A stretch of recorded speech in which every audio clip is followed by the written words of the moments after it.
I say. And you wonder what would happen if you took that if the monocle popped off and surprised. What the? But the more they wear, the more rigid they look. And so that's why when they dress up for ceremonies, it's usually more clothing than we usually see.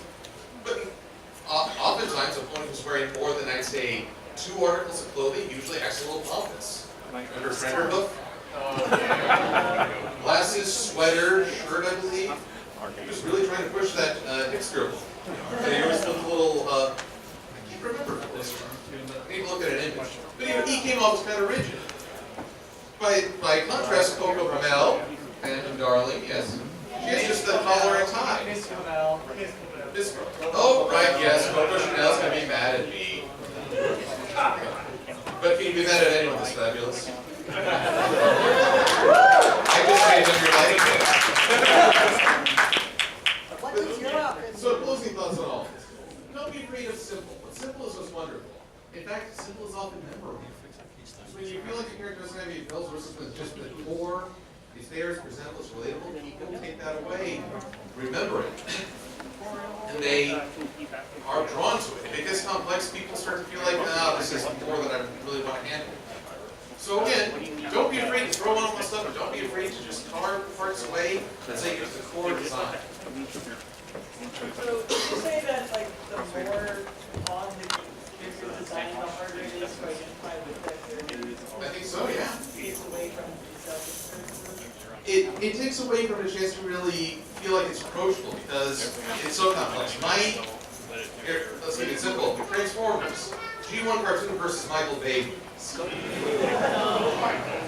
I know that's a transformer on screen, but with all of those parts and fractions and sectional colors, I feel like the general shape is lost. But I see Optimus Prime, this blocky red, white, and blue character. Oh, my childhood. La Bay, but not the Bay. Oh, desperate need of water, it seems. So again, and fans will respond to effort. They see if you're willing to revise, if you're willing to adapt, if you really put time and effort, that comes across. And while people will always be harder on people's original work than I think is warranted, I do also think they respond to effort and recognize when you're making an effort to improve. So don't worry about if things don't come across right away. If you keep working towards it, people will recognize those improvements. And as always, how do you get to Carnegie Hall? Practice. You're all too young to remember that joke. No. You know that joke. But basically, just keep working at it, keep trying, keep revising. You know, I was very happy that on a trip recently, there was some downtime. It was cut off on the internet. It's terrible. But I had art pad and pencil with me, and I just started sketching stuff. And it's been so long since I got to do that just for fun. And it felt great. I felt so renewed. And that's part of the fun of practice. And I'm still drawing in notepads just whenever I've got it for you. Whatever my mood. So never be afraid to practice. Never be afraid to try, to revise, to throw out one design or just carve a part of it. People will respond to that effort, and you're going to find that you improve with each revision. And you get a clear vision of character and also what you like in characters. With that in mind, I'd like to open things up to questions. So if there's a question about your character, or maybe thoughts on design, I'd love to hear them. So, yes, sir.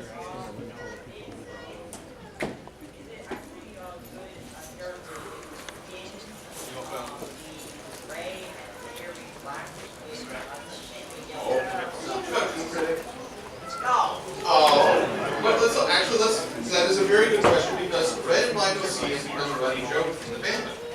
Now here's the thing about red and black. You want to know why Angry Joe fans? Gray and black. Okay, well, I'm sorry, I heard red and black.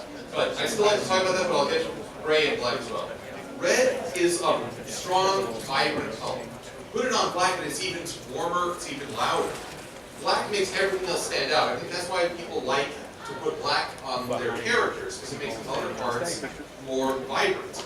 But it also screams for attention. And that's why people tend to not like red and black OCs, because the colors are screaming to put in context of the rest of the world. Now, gray and black, the gray will stand out better against the darker background. And with the Tyndall yellow, that yellow is really going to stand out because it's most saturated. Our beloved Derpy goats. Her blonde maid really stands out against that light gray coat, right? But it's always a question of hues. You never want pure, rich black because that doesn't seem to fit in equestrian. But a very dark, sort of charcoal, that can help. That can accomplish a similar effect without going too far and screaming too loud. Make sense? All right. Octavia. Octavia. Oh yes, Octavia is an excellent example. Yes, sir. What it seems like too is some of the characterization that you have in the show, the soft tell the easier characters to understand. That's both the villains of the characters, which have a more drastic coloring, and as you said, it seems to stand out away from what Exactly. And Queen Chrysalis is a great example. She's not, again, she's not rich black, but she is a much darker palette than your average pony. And with sort of a poisonous green in her mane, it really conveys a sense of menace. This is one other thing I found interesting when I talk about colors. Too much of a certain shade. If you have just the wrong tint of blue, it stops being a clear summer's day and it becomes a frigid, icy death. Too much green goes from rich pastures to poison. Just the right tone can send a message to the audience. Yes, sir.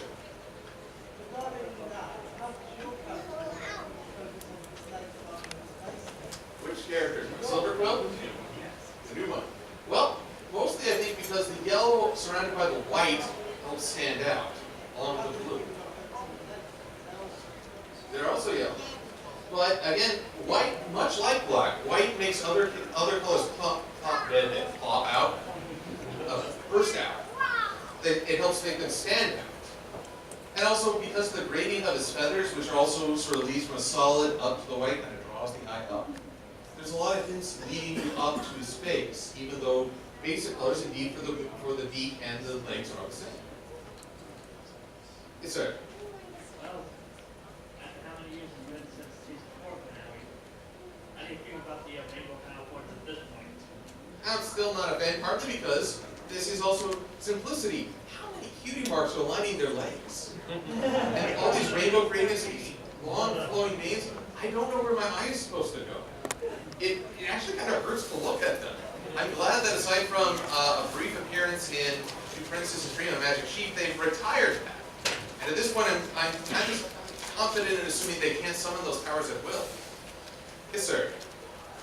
What about metallic colors? Metallic, very luster. What? Very lustery, shiny, like gold? Gold, silver, copper, you know, even the 5 different colors of gold. Well, you're bringing forth my new job. I work as a graphic art production artist for a print company. And one of the things we constantly have to tell our customers is we don't offer metallic inks. So we can make your print with a gold coloring, but it won't have the luster. You can convey bronze, gold, metallic shades, but without having to add a bunch of highlights. It's just finding just that right tint or shade in between to give a sort of metallic feel. And also it helps if you I will admit, it helps if you have like a little highlight going through that one part of the mane to make it look like it's has more of a luster. What's it? Question about clothing. I have no see who may have clothing, but the reason he wears certain articles of clothing is to hide the things that he's not proud of having. Scarves? Well, he's not overly fond of his ears, so he wears a knit cap over them. Okay. And his shooting mark he's not overly proud of, so he wears a cape over the eye. Cape and But the cape is also a representation of his job. It's a status symbol. he's a superhero? He works as an enchanter, making enchanted items. Wait, does he do dances? So close. So close. That's a tough one because the cape, you want it to be as short as possible, so it's not covering up. Well, actually, I guess you want to pick one. Either so short that it covers the bare minimum, or so long that it kind of covers up even his tail and obscures the back of it.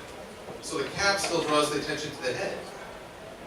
So I recommend trying both. See how it looks with just a really short bare minimum cape, to cover the mark, but then what does it look like with an overlong cape that obscures maybe his entire rear half?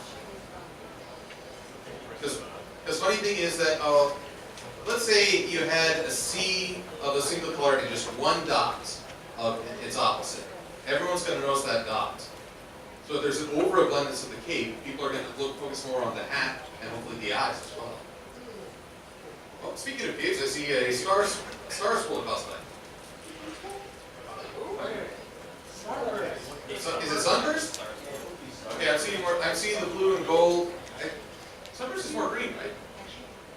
Well, either way, you were a great cosplay. I love that. I was curious about your opinion about the idea that characters should not have more than 2 or 3 colors, usually spread out at, I believe, a 60-30-10 ratio, especially since looking at both your characters, you don't have 4 possible. Well, in truth, that's the first I've heard of the 60-40-10 ratio. Although I only heard about the 624 rule for conventions last year, so here's the thing, rules are made to be broken, but with intent and focus. A really good designer is first going to understand why having just a few colors is easier on the eyes, but then really good designers are going to break that rule saying, I want to draw the eyes here and here, while still keeping this balance. A lot of people, when you break the rule, you break 3 others by accident, and that's where it falls apart. So I'm not going to say that that is an ironclad rule. It makes sense to me to keep the colors at a solid 3, usually. But you can't break that. Rainbow Dash breaks that. But they do it with a very focused and clear way. I see the person holding up this plushie. What are your thoughts on browns? I'm sorry, on what? Browns, like shades of brown. Oh, browns. Well, earthy tones. Applejack Stetson. We've seen tan-colored ponies. We've seen trouble hoods. Trouble shoes. It's been a full day. But he was all managed. Browns are great use, especially in ponies, earth ponies in particular. They're of the land. They have very earthy tones to them. Your butt is brown. They are, now, I will say, yeah, we've seen tan-colored Pegasi. Trying to think of unicorns. Unicorns are always in the background of my can a lot, and I'm positive I've seen them in those tones. Although I always, but I'm not, well, Trenderhoof, yeah.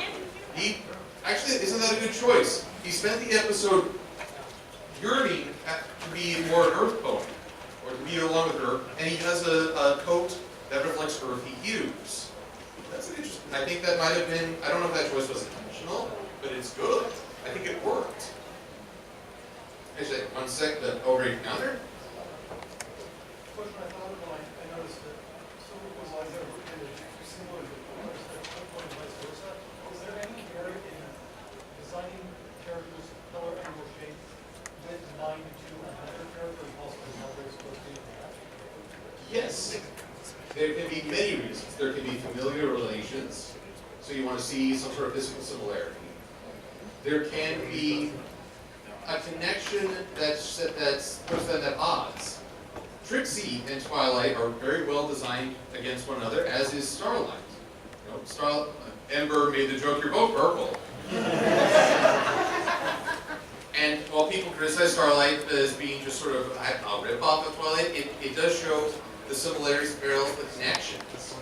So taking one character design and designing a complement or an echo in the design can hint at a relationship either positive or antagonistic. I must be mindful of the time. Oh, we're very close to the end, so I've turned to the saxophone, and then if you guys would like to continue, I will go outside to the rounded walkway. I'd be happy to continue conversations, answer questions, all that good stuff. So, I've been to the saxophone. What would you like? Alright, so I wanted to offer you characters in Bash, basically. Oh, I don't want to bash. That's the thing. I'd say with a grain of salt. With a grain of salt. So this was the original thing that I ever designed for me with saxophone. Ah. And then a couple years later, I was like, you know what? I don't like that. Well, it's good to ask those questions. We evolve with time. And that was the end. There we go. Now, what you guys can't see, but this was a very rich brown coat, neon-like turquoise and yellow mane, which was very glowy, so it kind of distracted. Now we switch the coat tone to a lighter gray and a darker mane, which are simpler, and they stand out. Well, they complement one another, because against a larger amount of light gray, that darker mane draws the eyes up to the face. So I think that really helps draw the focus. Guys, thank you so much for coming to this panel. I hope it's been fun.